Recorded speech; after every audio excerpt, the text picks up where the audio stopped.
thank you for joining me again on my channel. So, we have a KASP lock tonight, and this one was again given to me as a gift from Potty 314, and I also really like this lock. The locks that he chose for me in his last package are just beautiful. And this one looks like a copy of one of the American locks, I think the 1100 series. This is a anodized KASP model 14040. Since I've picked a few of the American locks, it was a little bit strange the first time when I looked at the keyway, because on all American locks you have a flat line here, it's not that curved, but here you actually have a Yale style keyway. Key works perfectly, very strong spring when it goes out, it's like just click and it's kicking it out. Also, when you pick it, something curious about it, when you pick it, the spring is so strong that if you don't lock it manually and you just press on the shackle, the spring will actually over-rotate the core. I did this a few times. It was the first time, it was a little bit, what happened? But yeah, you get used to it, so you carefully just move it back. Maybe I can try and show you what I mean. So let's see. Fell into a false set already. Oops, that was a bit too much. Here's a fun fact. This is my first KASP that I've picked ever. Don't remember picking or having any other KASP in my collection.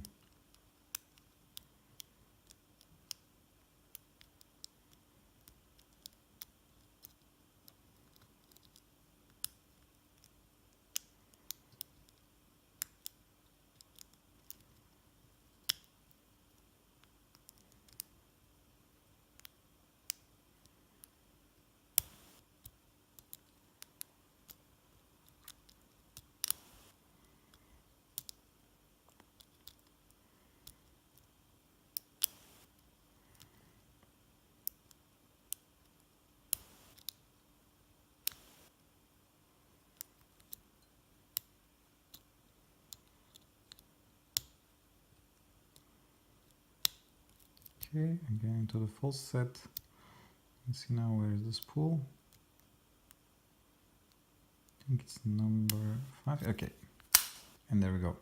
So let's try it. Hopefully I don't break the video. So if you leave it like that and don't lock it up, then basically the spring is so strong it's like using a spinner. So when I lock it, it will not stop here, but it will actually, the curve here will go over. Let's see if that happens. Okay, it did not happen this time. Anyway, let's unlock it and get it quickly, see what will happen.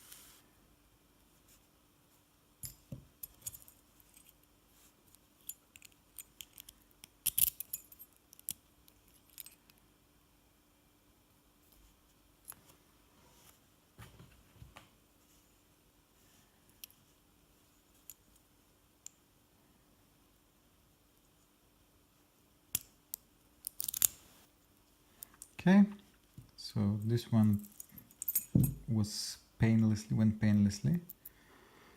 And here's something curious.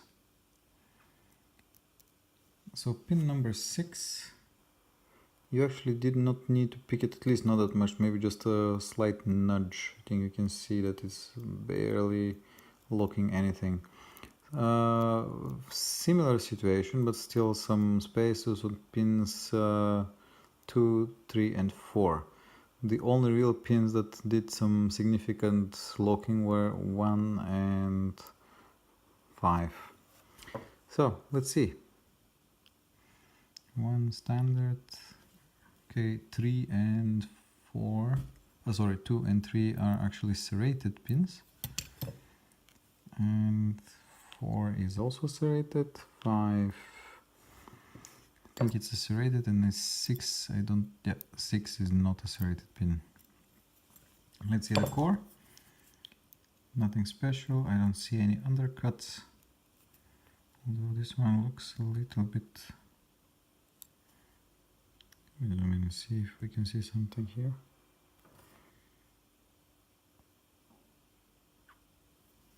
No, not really. Okay, seems normal. So, okay, let's say that this was the front. I would say this was the front, so let's start. Pin 1 is spool. Pin 2 is a tapered, no, it's not tapered, it's like a T-pin, but I think it's an anti-bump pin. Okay, that explains some of the behavior. 3 is a spool. 4 is a spool. We'll go the other way. 6 is a standard. And 5 is a spool. All brass pins, not very long. So I'll just leave it as it is, will not touch them. Okay, okay, sorry for the out of focus. I will remove it now and let me show you the mess. So here we have a spool, another spool, standard, tiny pins, they just wobble around. Okay, 4 spools, 1 standard pin, and 1 like a T-pin. I think it's an anti-bump pin. Here we have a standard pin, same as a number 6, and the rest of the key pins are pins with slight serrations. So I think that's about it for this KASP lock. Guys, thank you very much for watching. Potty, I appreciate the lock, really a fun pick. And I hear something curious. Did not have a bypass plate, and I'm fairly certain we can bypass this one. Anyway, see you next time, guys. Bye bye.